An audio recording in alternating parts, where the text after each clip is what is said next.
For the crimes for which he was convicted, federal sentencing guidelines would suggest a term of 8 to 10 years behind bars, but Judge Lawrence Villardo ended up departing downward with that 5-year sentence, which was far less than what prosecutors were angling for, but far more than Bongiovanni's lawyers pitched on what was a very emotional day in court.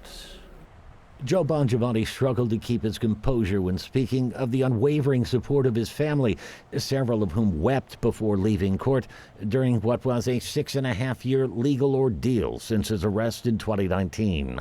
Originally charged with taking bribes in exchange for tipping off drug dealers, after 2 lengthy trials, Bongiovanni was acquitted of bribery counts, but still found guilty of using his position to shield drug dealers from investigations and providing them with the names of informants.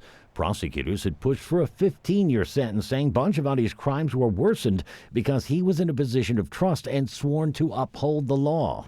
And then you discard that to protect your friends and use that information for their benefit. Yes, we believe, made it a more egregious type of crime. In court, Bongiovanni proclaimed his innocence, telling the judge, "I respect the judicial process, I really do, but I cannot accept the outcome of this case. Your Honor, I am innocent and will continue to fight until my name is cleared." Striking the defense table with his hand for emphasis, Bongiovanni's voice rose to a crescendo when he added, "I loved my badge, I loved my job." He stands guilty of something that he didn't do. Bongiovanni's lawyers pushed for a sentence of 2 years home confinement, which would keep him out of prison entirely, citing their client's age, 61, his bout with skin cancer, and the potential danger which lurks for former cops behind prison walls. Who are the people who are there? They're mainly drug offenders and gun offenders that Mr. Bongiovanni helped take off the street.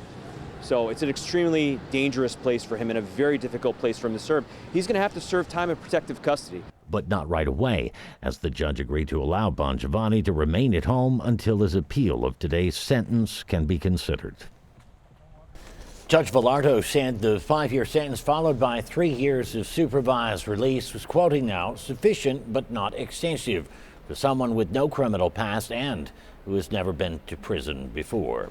On your side in the newsroom, Dave McKinley, Channel 2 News.